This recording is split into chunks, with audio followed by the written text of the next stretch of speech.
Hey parents, you're listening to the Project Parenthood podcast. I'm your host, Dr. Nanika Coor, clinical psychologist and respectful parenting therapist.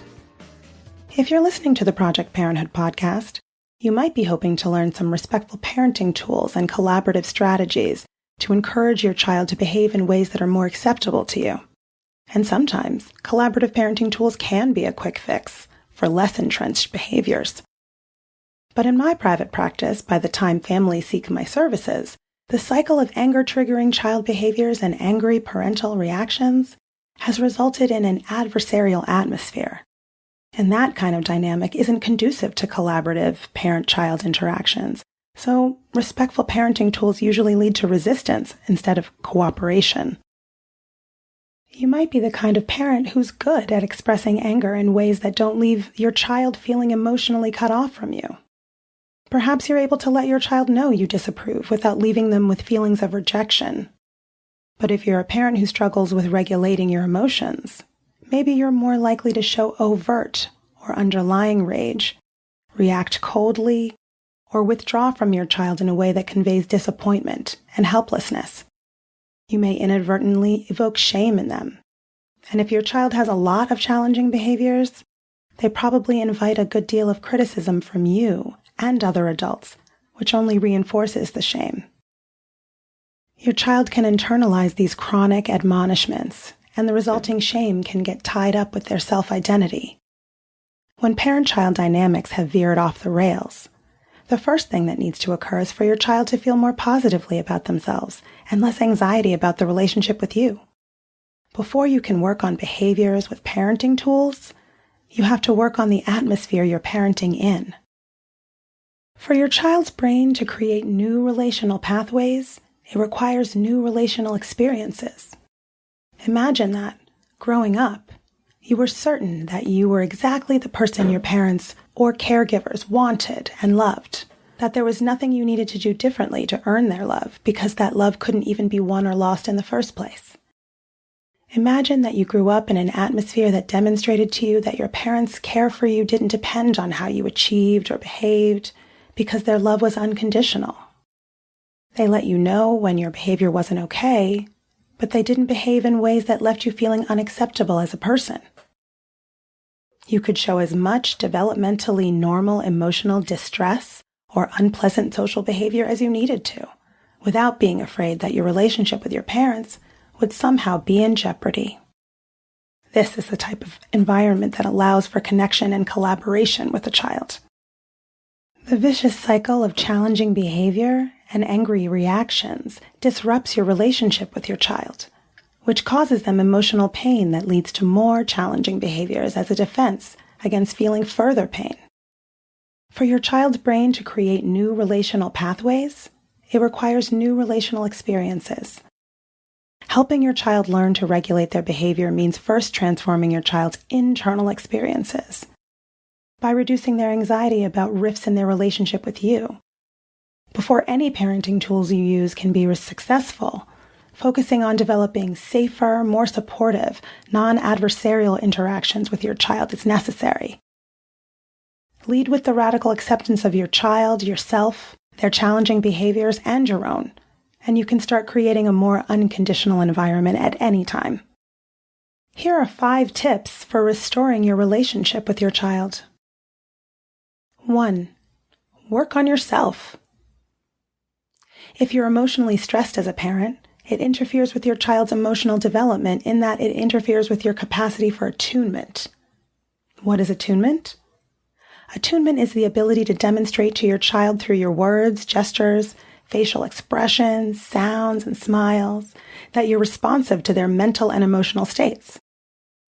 But without genuine, not feigned, attunement, a child's development of emotional self-regulation is hampered.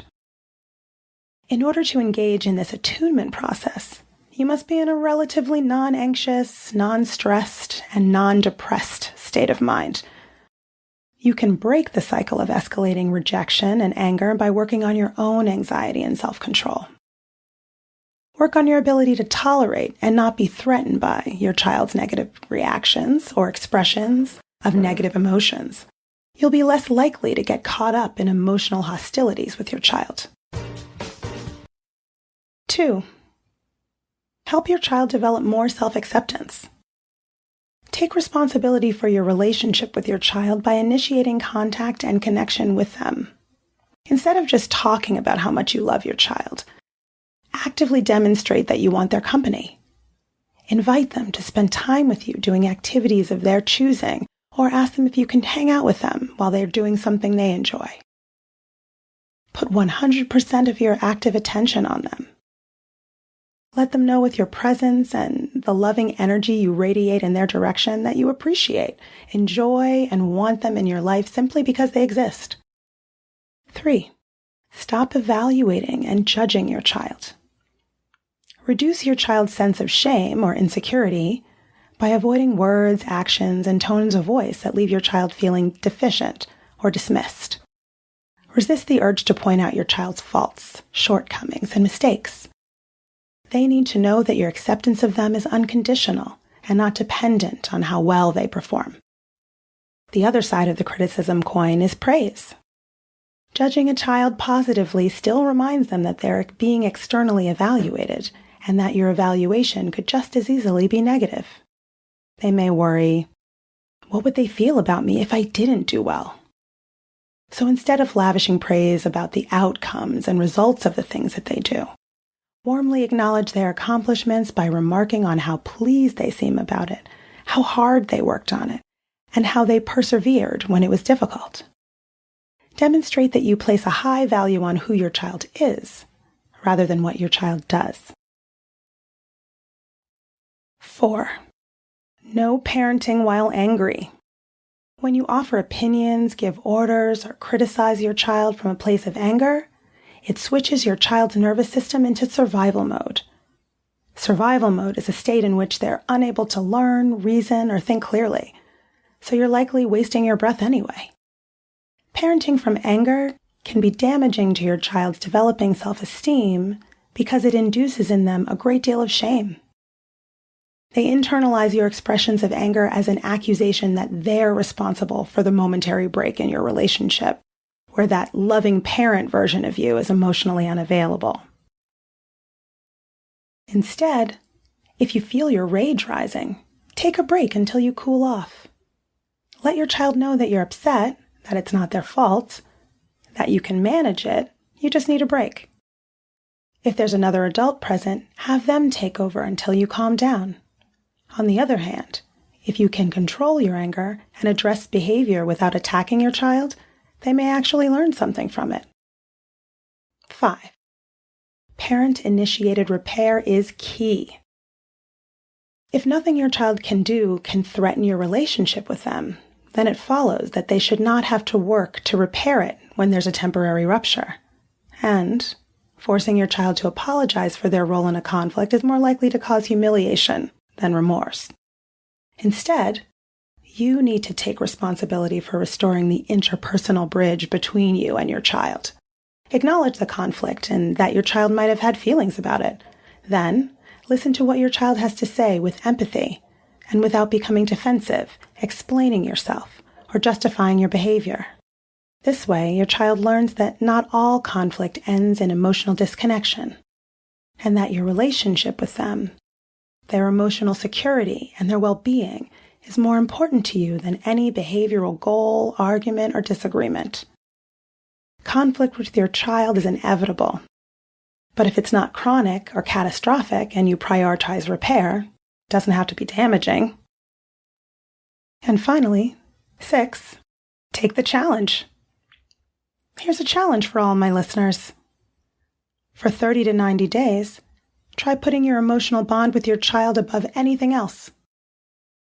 Once your child is certain that no matter how they show up, their emotional cup will be promptly refilled by you when it gets low, you may begin to see your child display more cooperative behaviors.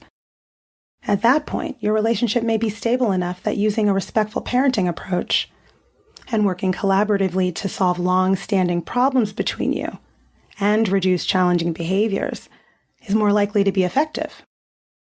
And let me know how you did with the challenge. Was it easy? Hard? Did you see any change in your relationship with your child?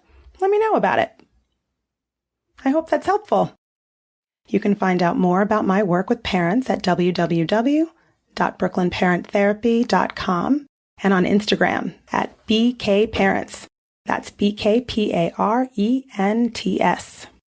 If you have more questions about restoring strained parent-child relationships or any other parenting questions or stories, leave me a message at 646-926-3243 and be sure to let me know if it's okay to use your voice on the show.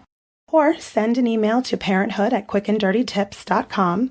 And don't forget to subscribe to Project Parenthood on Apple Podcasts, Spotify, or wherever you listen to podcasts. Catch you next week. Project Parenthood is a Quick and Dirty Tips podcast. It's audio engineered by Dan Firebend with script editing by Adam Cecil. Our operations and editorial manager is Michelle Margulies. Our assistant manager is Emily Miller. And our marketing and publicity assistant is Davina Tomlin. That's all for this episode. Thanks so much for listening.